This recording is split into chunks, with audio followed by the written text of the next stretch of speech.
প্রায় ৩৫ বছর পর রাষ্ট্রপতি নির্বাচনে হচ্ছে প্রতিদ্বন্দ্বিতা। সরকারি দল বিএনপি থেকে এখনো মনোনয়ন চূড়ান্ত না হলেও এরই মধ্যে প্রার্থী ঘোষণা করেছে জামায়াত নেতৃত্বাধীন ১১ দলীয় ঐক্য।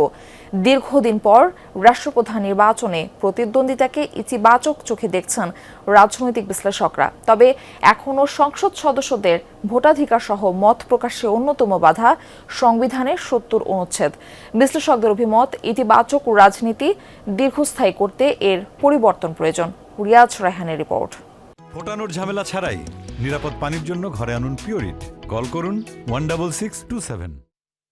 রাষ্ট্রপতি শাসিত সরকার থেকে মন্ত্রিপরিষদ শাসিত সরকারে যাত্রা প্রায় ৩৫ বছর আগে পঞ্চম জাতীয় সংসদ নির্বাচনের মাধ্যমে বাংলাদেশে সংসদীয় রাজনীতিতে উত্তরণের সে যাত্রায় প্রথমবারের মতো সরকার গঠন করে বাংলাদেশের জাতীয়তাবাদী দল বিএনপি। পঞ্চম সংসদে রাষ্ট্রপতি নির্বাচনে সরকার দলীয় প্রার্থী আব্দুর রহমান বিশ্বাসের বিপরীতে সাবেক প্রধান বিচারপতি বদরুল হায়দার চৌধুরীকে প্রার্থী ঘোষণা করেছিল তৎকালীন বিরোধী দল আওয়ামী লীগ। সংসদীয় গণতন্ত্রে সেই প্রথম সেই শেষ। এর পরের সব রাষ্ট্রপতি নির্বাচিত হয়েছিলেন বিনা প্রতিদ্বন্দ্বিতায়। এবারও একক সংখ্যাগরিষ্ঠতা নিয়ে সরকার পরিচালনার দায়িত্বে বিএনপি। রাষ্ট্রপতির নির্বাচনে এবার দ্বিতীয়বারের মতো প্রার্থী ঘোষণা করেছে বিরোধী দল। বীর বিক্রম মুক্তিযোদ্ধা কর্নেল অলি আহমদ, উনি ১১ দলের পক্ষ থেকে রাষ্ট্রপতি পদে প্রার্থী থাকবেন। প্রায় ৩.৫ দশক আগের ঘটনার পুনরাবৃত্তিকে রাজনৈতিক বিশ্লেষকরা দেখছেন প্রতিযোগিতা ও অংশগ্রহণমূলক গণতান্ত্রিক চর্চার নতুন সূচনা হিসেবে। গণতন্ত্রে প্রতিযোগিতা থাকবে, আবার সহযোগিতাও থাকবে।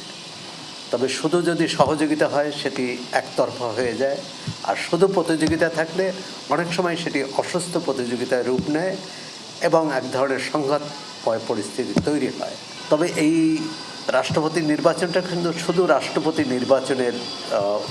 নির্বাচনের মধ্যে সীমাবদ্ধ থাকছে না। আগামী ৪.৫ বছর সরকারি দল ও বিরোধী দলের রাজনীতির গতিবিধিও নির্ধারিত হবে। প্রাতিষ্ঠানিকভাবে গণতন্ত্র, রাষ্ট্রীয়ভাবে গণতন্ত্র, সমাজের মধ্যে যে গণতন্ত্র যে আসলে একটা চর্চার বিষয়, এটা কিন্তু পারসেপশনের একটা বিষয়, বোধের বিষয়, কিন্তু এই চর্চাটাই কিন্তু স্থগিত অবস্থায় ছিল বাংলাদেশে। সুতরাং সেটা যদি দলগুলো করে, যদিও দল জানে যে এটা নিশ্চিত পরাজয় হবে, কিন্তু স্টিল তারা যে প্রথম ধাপ হিসাবে প্রার্থী দেওয়া এবং ভোটাভুটির মধ্যে অংশগ্রহণ করা, সেইটা আমার কাছে মনে হয় যে বাংলাদেশের যে রাজনৈতিক দলগুলো, সেই দলগুলোর জন্যও ভালো, দেশের গণতান্ত্রিক প্রাতিষ্ঠানিক উন্নয়নের জন্যও ভালো। কিন্তু বড় প্রশ্নটা থেকে যায় রাষ্ট্রপতি নির্বাচন পদ্ধতিকে ঘিরে। সংবিধানের ৪৮ অনুচ্ছেদ মতে নির্বাচিত সংসদ সদস্যগণের ভোটেই নির্বাচিত হবেন রাষ্ট্রপতি। আবার ৭০ অনুচ্ছেদ অনুযায়ী দল থেকে নির্বাচিত কোনো সংসদ সদস্য দলেরই বিরুদ্ধে ভোট দেওয়ার কোনো সুযোগ নেই। তাই এজন্য অনেকটা ফিরেও না ফেরার আক্ষেপ বলছেন বিশ্লেষকরা। আমরা যদি অতীত ইতিহাস বাংলাদেশের সংসদে দেখি, তাহলে খুব কম সংসদ সদস্যই মানে তার মত প্রকাশ করেছে বা দলের বিরুদ্ধে অবস্থান নিয়েছে বা দলের বিরুদ্ধে ভোট দিয়েছে। সেটা আসলে দীর্ঘমেয়াদে একটা রাষ্ট্রে বা সমাজে গণতন্ত্র প্রতিষ্ঠার জন্য আসলে সহায়ক নয়, এটা একটা অন্তরায়ী। আমি মনে করি যেটা গণতান্ত্রিক না, কারণ একটি নির্দিষ্ট আসনের জনগণ তাকে নির্বাচিত করেছে, তিনি তার বিবেক, বুদ্ধি, নীতি, আদর্শ অনুযায়ী তিনি সিদ্ধান্ত নেবেন। দল কোনো চাপিয়ে দিতে পারে না যে তিনি এই সিদ্ধান্ত নেবেন বা এই সিদ্ধান্ত নেবেন না।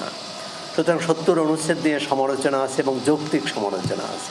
বিরোধী দল প্রার্থী দেয় ঘোষিত তফসিল অনুযায়ী চলতি মাসের ২০ তারিখে অনুষ্ঠিত হবে দেশের ২৩তম রাষ্ট্রপতি নির্বাচন।